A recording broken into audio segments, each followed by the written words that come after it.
আসসালামু আলাইকুম সুপ্রিয় ওমান প্রবাসীগামী বাংলাদেশি ভাইরা, কেমন আছেন সবাই? আশা করছি সকলেই ভালো আছেন। আজকের ভিডিওতে আমরা জানাবো 2026 সালের সর্বশেষ তথ্য অনুযায়ী ওমান ওয়ার্ক ভিসার বর্তমান অবস্থা কি। অনেকেই জানতে চেয়েছেন ওমানের ওয়ার্ক ভিসা কি পুরোপুরি চালু হয়ে গেছে নাকি এখনো বন্ধ রয়েছে, বাংলাদেশ থেকে নতুন কর্মী নিয়োগ শুরু হয়েছে কিনা, আর যারা ওমানে যাওয়ার প্রস্তুতি নিচ্ছেন তাদের জন্য বর্তমান পরিস্থিতি আসলে কেমন। আজকের ভিডিওটি আপনাদের জন্য অত্যন্ত গুরুত্বপূর্ণ হতে চলেছে। তো আপনাদের কাছে ছোট্ট একটি অনুরোধ থাকবে, আপনারা ভিডিওটি স্কিপ না করে সম্পূর্ণ দেখবেন। তো চলুন ভিডিওটি শুরু করি।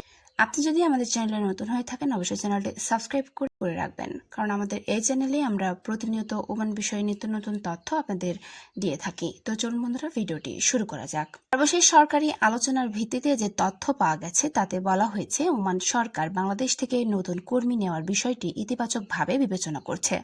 2026 সালে যেসব কারণে বাংলাদেশি অদক্ষ এবং অর্ধদক্ষ কর্মীদের জন্য নতুন ওয়ার্ক ভিসা স্থগিত করা হয়েছিল সেই প্রস্তুতি ধীরে ধীরে পরিবর্তনের পথে রয়েছে। এই চলতি বছরের শুরুতেই বাংলাদেশ ও ওমানের উচ্চ পর্যায়ের বৈঠকের ওমানের শ্রমমন্ত্রী জানিয়েছেন বিদ্যমান অনিয়মিত বিদেশি কর্মীদের বৈধতা নিশ্চিত করার কাজ শেষ হওয়ার পর বাংলাদেশিদের জন্য নতুন ওয়ার্ক ভিসা পুনরায় চালুর উদ্যোগ নেওয়া হবে। তবে এখানে একটি বিষয় পরিষ্কারভাবে বুঝে রাখা জরুরি, এখন পর্যন্ত এমন কোনো সরকারি ঘোষণা আসেনি যেখানে বলা হয়েছে যে বাংলাদেশিদের জন্য সব ধরনের ওয়ার্ক ভিসা সম্পূর্ণভাবে খুলে দেওয়া হয়েছে। অর্থাৎ আগের মতো উন্মুক্তভাবে সব ক্যাটাগরির কর্মী নিয়োগ এখনো শুরু হয়নি। তাই যদি কোনো ব্যক্তি বা এজেন্সি দাবি করে সব ধরনের ওমানের ওয়ার্ক ভিসা শতভাগ চালু হয়ে গেছে, তাহলে সেই তথ্য অবশ্যই সরকারি সূত্র বা অনুমোদিত রিক্রুটিং এজেন্সির মাধ্যমে যাচাই করবেন। নতুন নিয়োগের ক্ষেত্রেও একই কথা প্রযোজ্য। কিছু দক্ষ পেশাজীবীদের জন্য সুযোগ তৈরি হওয়ার সম্ভাবনা থাকলেও সাধারণ শ্রমিক বা অদক্ষ কর্মীদের ব্যাপারে এখনো ধাপে ধাপে সিদ্ধান্ত নেওয়া হচ্ছে। ফলে যাদের কাছে ইতিমধ্যেই অনুমোদিত ডিমান্ড লেটার এবং বৈধ জব অফার লেটার, তাদের ক্ষেত্রে প্রক্রিয়া অন্যদের তুলনায় সহজ হতে পারে। কিন্তু নতুনভাবে আবেদন করতে চাইলে অবশ্যই সর্বশেষ সরকারি নির্দেশনা দেখে সিদ্ধান্ত নেওয়া উচিত।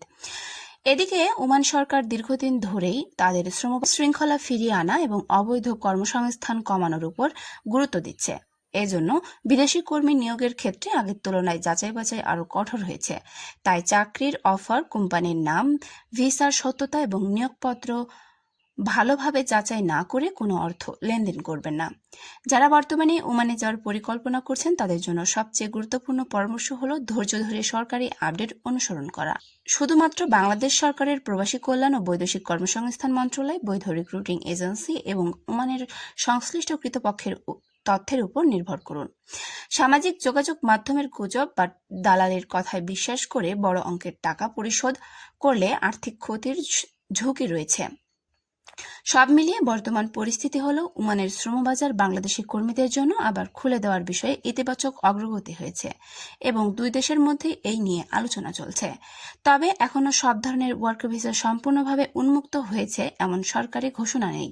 তাই নতুন নিয়োগের খবর পেলেই তা যাচাই করে তারপরে সিদ্ধান্ত নেওয়া হবে। সবচেয়ে নিরাপদ পদক্ষেপ হবে। আশা করা যায় সরকারিভাবে পূর্ণাঙ্গ অনুমোদন এলে বাংলাদেশ থেকে আবারও নিয়মিতভাবে কর্মী নিয়োগ শুরু করবে ওমান সরকার। আজকের ভিডিওটি এখানে শেষ করছি বন্ধুরা, দেখা হচ্ছে পরবর্তী কোনো আপডেটে। যদি এমন নির্ভরযোগ্য ও সর্বশেষ প্রবাস সংক্রান্ত আপডেট নিয়মিত জানতে চান তাহলে অবশ্যই আমাদের চ্যানেলটি সাবস্ক্রাইব করে রাখবেন। তো বন্ধুরা সকলে ভালো থাকুন, সুস্থ থাকুন।